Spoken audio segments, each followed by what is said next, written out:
Aduh, stand up ya. Stand up komedi itu menurut saya ya agak susah. Ada yang bilang gampang. Menurut saya susah gampang. Tapi bagi saya lebih susah itu sit up komedi. Sit up aja udah susah, apalagi sambil berkomedi. Komedonya bisa keluar. Saya mau bicara karena saya dulu sekolahnya, bayangin ya, saya sekolahnya teknologi dan sekarang dia mencoba stand up komedian, gimana nggak hancur negara kita. Lalu saya mau bicara tentang dua teknologi ya di abad 20 yang menurut saya itu penemuan yang luar biasa. Pertama itu Pampers. Pampers luar biasa. Bayangkan ada banyak undangan pernikahan, kawinan dan ulang tahun yang terselamatkan dengan Pampers. Ya, jadi nggak ada anak kecil yang keliaran, mama aku basah. Itu apa? Itu portable toilet, tahu nggak? Bisa dibawa kemana-mana dan ibu-ibu muda bisa sibuk dengan teman-temannya ngobrol. Penemuan yang kedua apa? Itu raket nyamuk. Raket nyamuk itu adalah inovasi yang luar biasa. Dia menggabungkan antara olahraga tenis dengan apa? Dengan membasmi nyamuk. Dan apa yang dihilangkan dari situ adalah efek samping dari insektisida. Oh, benar nggak? Karena biasanya kalau insektisida kita pakai yang bakar atau semprot bau kan. Saya udah berapa hari ini kurang tidur ya. Makanya saya makan jadi tambah gemuk. Kenapa? Karena di rumah saya banyak nyamuk. Nyamuknya sedikit, temennya yang banyak. Saya digigitin, akhirnya saya memutuskan untuk membeli inovasi terhebat abad 20 yang menurut saya itu raket nyamuk. Saya beli, hari pertama digigitin nyamuk, saya nggak bisa tidur. Setelah saya beli raket nyamuk, saya juga nggak bisa tidur karena saya asik mukulin nyamuk. Oke, saya perkenalkan diri dulu karena saya merasa belum terkenal ya. Nama saya Sam. Saya orang Batak, tapi saya lahir di Bandung sehingga saya cukup bisa bahasa Sunda. Saya mau cerita dulu tentang Batak ya. Saya Bataknya tuh Batak Karo, khusus, spesial. Batak tuh banyak ya, ada Toba, Simalungun dan sebagainya. Saya Batak Karo. Nama-nama orang Batak Karo ini biasanya real word. Jadi kalau saya ini sebenarnya udah blasteran lah, mungkin namanya Sam ya. Tapi kalau yang orang-orang Batak Karo zaman dulu itu real, namanya cerdas barus, orang pecatur, bener, namanya cerdas barus. Lalu teman saya ada yang namanya disiplin bersama. Ini real, nanti saya kasih akun Twitternya. Lalu ini kalau bisa dilihat, ini filosofinya sama dengan nama-nama orang Indian kan. Dia juga menamai orang dengan something real, tapi mereka lebih hebat lagi, namanya itu berupa kalimat. Dances with wolf, berdansa dengan serigala. Mungkin kalau orang Indian yang pemberani bisa dikasih nama sleeping with the enemy. Atau orang Indian yang misalnya punya daya ingat yang luar biasa bisa dikasih nama I still know what you did last summer. Itu nama. Tapi kalau orang Karo, cerdas barus. Nama bapak saya Aman Ginting. Kenapa? Karena waktu itu Jepang datang ya mengalahkan Belanda dan dikira Jepang mau bawa aman, tapi malah Pulau Blangsa. Seperti itu dikasih nama Aman Ginting. Kalau orang Sunda lain lagi, ini ada Isman ya. Namanya itu membentuk suatu pattern. Tek tek dung dung tek. Cecep gurbacep. M Udin saya Udin. M-nya apa? Mamudin. Di sini ada Isman Suryaman.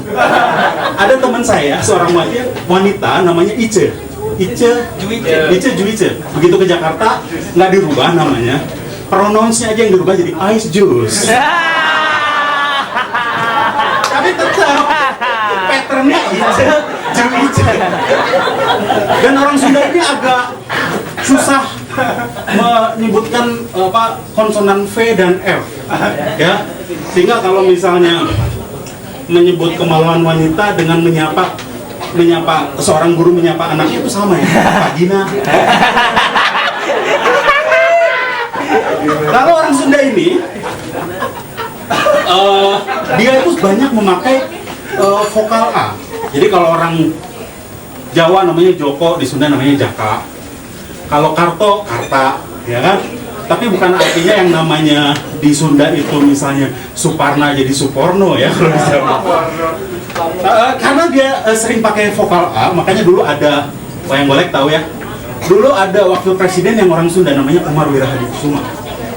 Nah, biasalah orang Orba, begitu berpuasa ya haji mumpung. Wayang golek diputer di TVRI. Banyak yang nggak ngerti, makanya pakai subtitle. Setelah itu, ada satu tokoh, ini nggak ada di Mahabharata, nggak ada di Ramayana. Tapi tokoh ini hanya bisa menyebutnya itu pakai vokal A. Jadi semua kata harus ditranslate menjadi kata lain yang menggunakan vokal A. Misalnya, ditanya nih ya sama ya dalam lakon wayang itu, kalau misalnya buaya, gimana cara ngomongnya buaya? Buaya itu kan cicak besar. Bahasa Sundanya cak-cak badang. Kalau misalnya guru, pahlawan tanpa tanda jasa. Kalau misalnya kereta, kendaraan panjang. Kalau perempuan awewe, kendaraan atas ranjang. Begitulah, orang Sunda itu suka apa ya, guyonan-guyonan yang sedikit ngeres, cenderung porno, bahkan anak kecil. Ya saya dulu sekolah di Bandung, datang ke sekolah ya, ada murid-murid yang lebih besar dari saya, lebih besar umurnya, badannya enggak. Lalu mereka nyanyi, kalau orang Sunda nyebut ketek tuh kelek. Memang bulu kelek tidak sama dengan bulu, memang bulu kelek tidak. Dan saya tidak mengerti, saya kira ini lagu lucu juga ya, saya ikutin, saya nyanyiin di rumah. Memang bulu kelek tidak sama dengan bulu, bapak saya datang, Sam, belajar di mana? Saya dihukum di toilet, dan saya meronta-ronta, Bapak keluarin aku nggak akan lagi ngomong memang. Kadang-kadang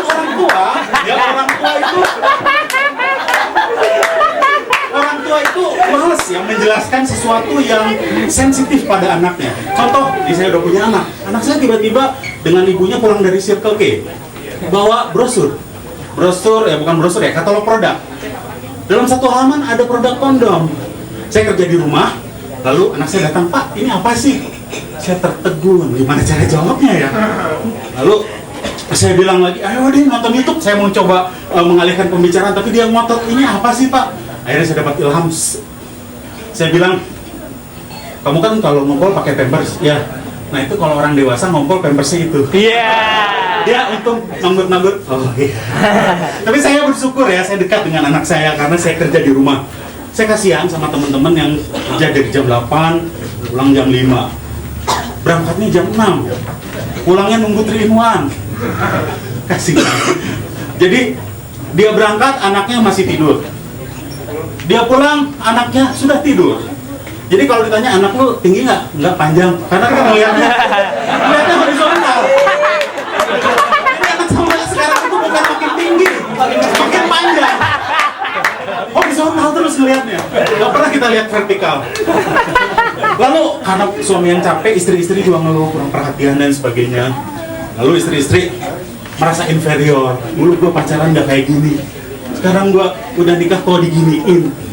Akhirnya dia merasa semakin lemah. Padahal istri itu nggak lemah, wanita itu nggak lemah. Wanita kalian nggak lemah. Ada istilah editansil, itu masalah pria, bukan masalah wanita. Benar nggak? Ejakulasi dini tanpa hasil. Itu masalah kita pria, bukan wanita. Dan wanita tuh kuat. Saya yakin kalian tuh kuat. Saya pernah ngikutin istri saya ke mall, saya kecapean. Istri saya keliling-keliling. Kita ke Mangga 2 ya, ada satu toko.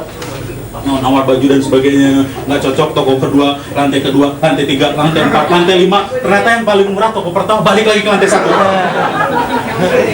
Gila, capek. Lalu suatu saat, gue nggak mau ikut lagi, Mak.